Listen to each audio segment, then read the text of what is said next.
तर्जुमान दफ्तर खारजा की जानिब से वाज़ेह किया गया है कि बरतानवी रुकन असम्बली के बरतानवी फॉरेन सेक्रेटरी को लिखा गया खत पाकिस्तान के साथ शेयर नहीं किया गया। ये खत बरतानवी पार्लिमानी नुमाइंदों का अंदरूनी मामला है।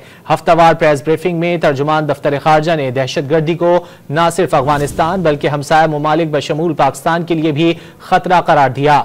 आगाह किया कि मुतादिद बार अफगानिस्तान में दहशत गर्द ग्रोहों और उनके ऑपरेशन से अफगान इंतजामिया को आगाह किया। हम समझते हैं कि दोहा मुआहदे समेत मुतादिद आलमी मुआहदों के तहत इन दहशत गर्द ग्रोहों के खिलाफ कार्रवाई अफगान हुकूमत की जिम्मेदारी है।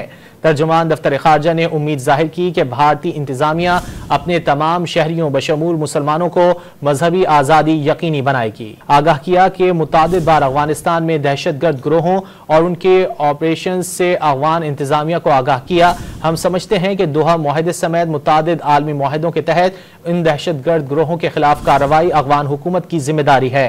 तर्जुमान दफ्तर खारजा ने उम्मीद जाहिर की कि भारतीय इंतजामिया अपने तमाम शहरियों बशमूल मुसलमानों को मजहबी आज़ादी यकीनी बनाएगी।